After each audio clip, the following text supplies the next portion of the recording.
Good morning बच्चों, एक बार फिर से आपका स्वागत है ऑनलाइन क्लासेस में। देखिए, कल जो हमारा लास्ट टॉपिक था, हमने शुरुआत की थी आपके चैप्टर नंबर 39 की। 39 नंबर चैप्टर की हमने बात की थी। ठीक है। क्या नाम था चैप्टर का? Immune system. क्या नाम था? इम्यून सिस्टम, प्रतिरक्षा तंत्र की हमने बात की थी। और हमने जो मुख्य बातें थी प्रतिरक्षा के बारे में, जैसे इम्यूनिटी, इम्यूनोलॉजी के बारे में हमने पढ़ा था। किस किस के बारे में पढ़ा था? हमने इम्यूनिटी, प्रतिरक्षा और साथ में इम्यूनोलॉजी के बारे में हमने जो है विस्तृत जो इसकी जानकारी थी उसके बारे में अध्ययन किया था। ठीक है। आज का जो हमारा टॉपिक रहेगा इस वीडियो के अंदर वो रहेगा टाइप्स ऑफ इम्यूनिटी। कौन सा टॉपिक रहेगा? टाइप्स ऑफ इम्यूनिटी, अर्थात प्रतिरक्षा के प्रकार। कल भी मैंने बताया था प्रतिरक्षा के दो प्रकार, प्रतिरक्षा है वो दो प्रकार की होती है। कितने प्रकार की होती है? दो प्रकार की होती है। सबसे पहले जिसके हम बात करने वाले हैं, एक नंबर जो आज हम पढ़ेंगे, उसके बाद में 2 नंबर पढ़ेंगे। पहली जो है वो है सहज या प्राकृतिक, या इसको बोल सकते हो आनुवांशिक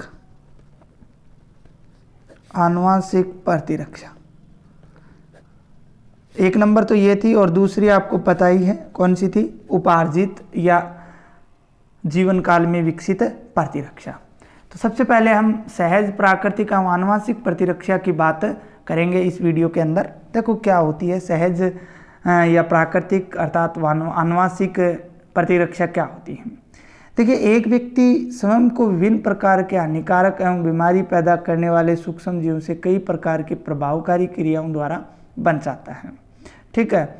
और इन क्रियाविधियों को सहज या प्राकृतिक प्रतिरक्षा कहते हैं। देखिए, शरीर जो होता है, बॉडी, उसमें विभिन्न प्रकार के हानिकारक जीव अगर आएंगे, क्या आएंगे?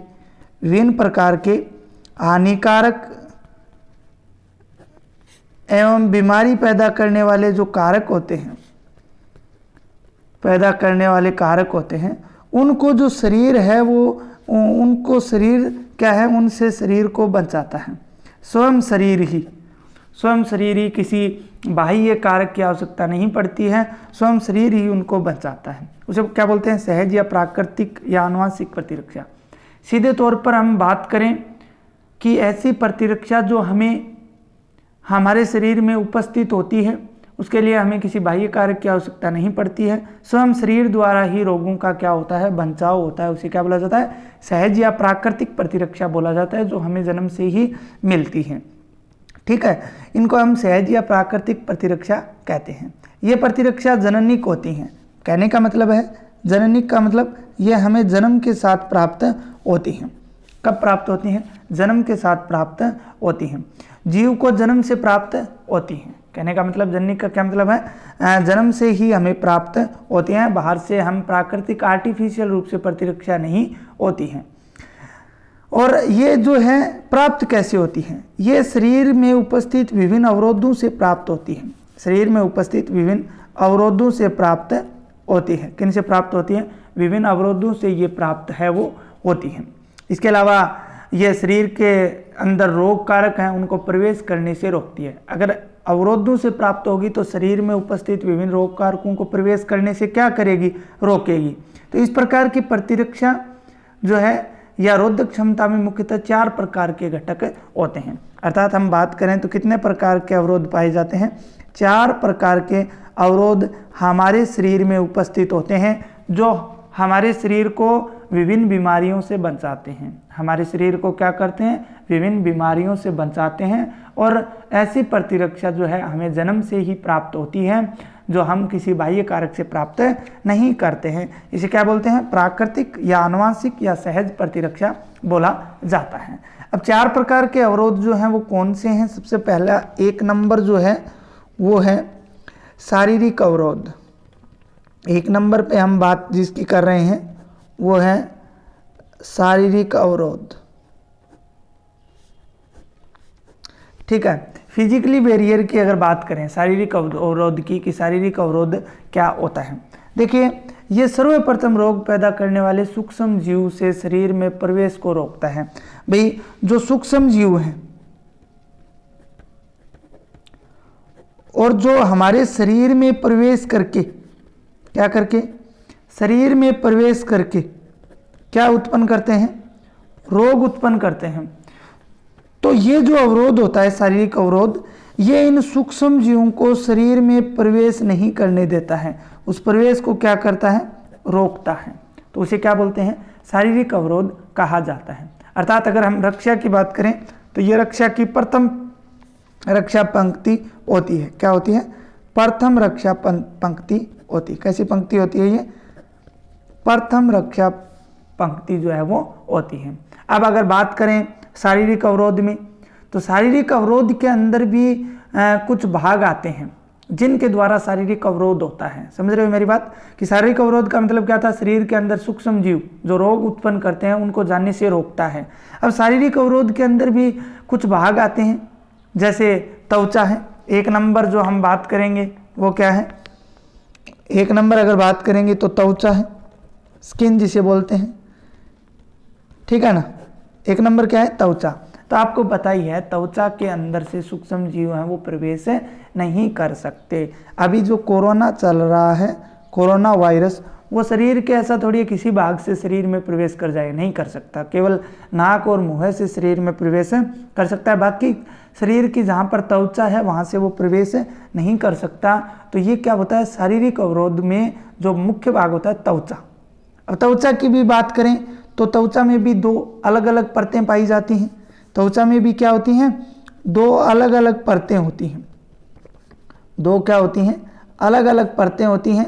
एक तो होती है, एक पतली बाहर पतली होती है और बाहरी, सबसे बाहर की ओर पतली जो होती है उसे एपिडर्मिस बोला जाता है। क्या बोला जाता है, एपिडर्मिस बोला जाता है।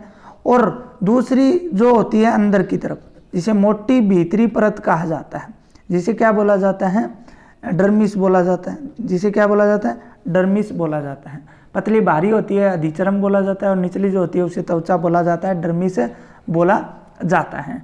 ये क्या करती हैं, शरीर के अंदर सूक्ष्म जीवों को जाने से रोकती हैं। एपिडर्मिस जो है वो उपकला कोशिकाओं की कई परतों से मिलकर बनी होती है। एपिडर्मिस जो है वो उपकला जो कोशिका है उनसे मिलकर बनी हुई होती है। इसकी सबसे बाहरी एपिडर्मिल परत जो है वो मृत कोशिकाओं की बनी होती है। यह सख्त परत जल विरागी किरेटिन नामक प्रोटीन की बनी होती है। भाई, किसकी बनी हुई होती है ये, किरेटिन, जल विरागी, जल को नहीं आने देती, जल विरागी किरेटिन नामक जो प्रोटीन है उसकी बनी हुई होती है। किसकी बनी होती है, जल विरागी किरेटिन प्रोटीन की जो है वो बनी होती है, जिससे रोगाणु इसे भेद नहीं पाते हैं। आंतरिक परत जो होती है, ये तो एपिडर्मिस की बात कर ली, किसकी, एपिडर्मिस की बात कर ली। अब अगर बाहरी परत की बात कर ली, अब अगर बात करें हम आंतरिक परत डर्मिस की, तो वो श्योंजी उत्तक की बनी हुई होती है। किसकी बनी हुई होती है, श्योंजी उत्तक की बनी हुई होती है। वो किसकी बनी हुई थी, उपकला कोशिकाओं से बनी हुई थी। ये श्योंजी उत्तक की जो है वो बनी होती है। इसमें रक्त वाहिकाएं होती हैं, बालों के रोम होते हैं, वसा में ग्रंथियाँ और पसीने की ग्रंथियाँ हैं वो पाई जाती हैं। साथ ही वसा में ग्रंथियाँ बालों के रोम के साथ जुड़ी हुई होती हैं। तेल सराव सिब्बम अमल होता है। भाई, तेल सराव सिब्बम का निर्माण करती हैं। सिब्बम में लैक्टिक अम्ल व वसीय अम्ल होते हैं। सिब्बम जो होता है ना, उसमें लैक्टिक अम्ल व जो वसीय अम्ल है वो उपस्थित होते हैं। ये जो अम्ल होते हैं वो त्वचा की pH 3 से और 5 के बीच बनाए रखते हैं। pH कितनी बनाए रखते हैं, 3 से 5 तक जो है वो बनाए रखते हैं।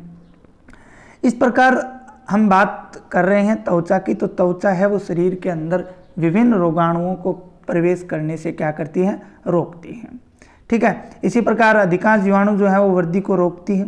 त्वचा में छोटा सा कट लगने पर रोगजनक प्रवेश कर जाते हैं। अगर त्वचा पर छोटा सा भी कट लग जाए तो शरीर के अंदर रोगाणु है वो प्रवेश कर जाते हैं तथा शरीर जो है वो संक्रमण पैदा हो जाता है। इसके साथ साथ त्वचा में विभिन्न प्रकार के कीड़े काटने से भी रोगाणु शरीर के अंदर प्रवेश कर जाते हैं तथा शरीर के रोगों से ग्रसित हो जाते हैं।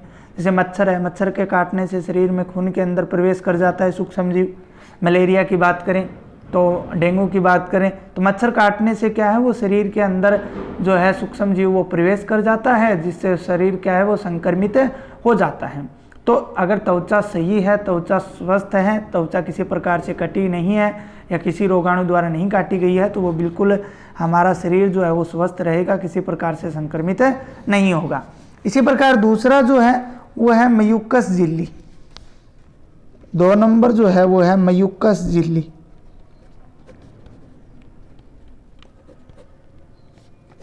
दो नंबर है म्यूकस झिल्ली। देखिए म्यूकस झिल्ली की बात करते हैं तो श्वसन तंत्र, आहार तंत्र व मूत्र जनन तंत्र के विभिन्न अंगों के पथ पर उपकला की एक परत होती है। क्या होती है? उपकला की एक परत होती है। किसमें? श्वसन तंत्र, श्वसन तंत्र है, आहार तंत्र मतलब आहार नाल, मूत्र जनन तंत्र, इनके ऊपर एक उपकला की बनी हुई क्या पाई जाती है? परत पाई जाती है। ये परत जो है वो एक रक्षी श्लेष्मी परत से घिरी रहती है। किससे घिरी रहती है? रक्षी श्लेष्मी परत से घिरी हुई रहती है। किससे? रक्षी श्लेष्मी परत से घिरी हुई रहती है। यदि कोई रोगाणु इस पथ पर आ जाता है तो ये रक्षी श्लेष्मी परत में फंस जाता है। अगर श्वसन तंत्र, आहार तंत्र, मूत्र जनन तंत्र उपकला की परत होती है जो रक्षी श्लेष्मी परत से घिरी रहती है। अगर कोई रोगाणु इस पथ पर आता है तो वो रोगाणु किस में फंस जाता है? इस रक्षी श्लेष्मी परत के अंदर फंस जाता है। उपकला की परत का निरंतर नवीनीकरण जो है वो होता रहता है, जिससे इसकी श्लेष्मी परत में फंसे हुए रोगाणु का भी क्या होता रहता है? निष्कासन जो है वो होता रहता है। ठीक है। इसके अलावा अगर हम बात करें म्यूकस झिल्ली, म्यूकस झिल्ली में एक एंजाइम लाइसोजाइम भी पाया जाता है। म्यूकस झिल्ली में कौन सा एंजाइम पाया जाता है ये आपको याद रखना है। कौन सा एंजाइम पाया जाता है? लाइसोजाइम। लाइसोजाइम नामक एंजाइम जो है वो पाया जाता है। ठीक है। और ये क्या करता है? बैक्टीरिया को मार देता है। जो जीवाणु होते हैं उनको क्या कर देता है? मार देता है, आगे प्रवेश नहीं करने देता है। म्यूकस झिल्ली में कौन सा एंजाइम पाया जाता है? लाइसोजाइम एंजाइम पाया जाता है जो जीवाणुओं को क्या कर देता है? मार देता है। तीसरा अगर बात करें शारीरिक अवरोध में तो 3 नंबर जो है वो है शारीरिक स्राव। 3 नंबर कौन सा है?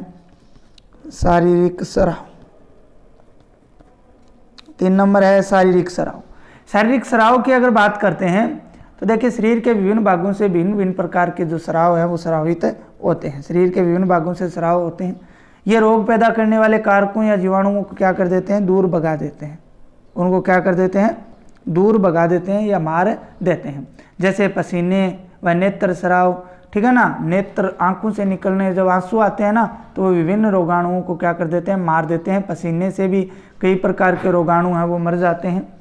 इसी प्रकार अगर हम बात करें तो जीवाणु की कोशिका झिल्ली को भी ये तोड़ देते हैं। ठीक है। और इसके अलावा और बात करते हैं तो जठर रस में HCl पाया जाता है, दूध में लैक्टोपेरोक्सीडेज, आंसू, लार एवं नाक के स्राव में लाइसोजाइम एंजाइम होता है जो बैक्टीरिया को क्या कर देते हैं? मार देते हैं। यदि जीवाणु शरीर में प्रवेश कर जाते हैं तो शरीर अन्य 2 प्रतिरक्षी क्रियाएं करना अपना काम जो है वो शुरू कर देते हैं। प्रथम अगर बात करें तो वो तो हो गई विलयशील रासायनिक कारक। विलयशील रासायनिक कारक अपना जीवाणुनाशी प्रभाव शुरू करते हैं जिन्हें पूरक तंत्र कहा जाता है। जिन्हें क्या बोला जाता है? पूरक तंत्र कहा जाता है। दूसरा अगर हम बात करें 2 नंबर, 1 नंबर हो गया विलयशील रासायनिक कारक। दूसरा अगर बात करें तो वो हो गया भक्षक कोशिका क्रिया। कौन सी क्रिया? भक्षक कोशिका क्रिया। ठीक है। जो क्या करती हैं? बैक्टीरिया या फिर अन्य रोगाणुओं को क्या कर देती हैं? मार देती हैं। तो प्यारे बच्चों ये था सहज या प्राकृतिक प्रतिरक्षा का 1 नंबर अवरोध। कौन सा? शारीरिक अवरोध। हमने 4 प्रकार के अवरोधों की बात करनी है। दूसरा जो रहेगा पूरक तंत्र। दूसरा कौन सा रहेगा? पूरक तंत्र। तीसरा भक्षकाणु का अवरोध और चौथा पर्दा अवरोध। इनकी बात हम कल वाले वीडियो के अंदर करेंगे। 2 नंबर कौन सा? पूरक तंत्र की बात कल वाले वीडियो के अंदर करेंगे।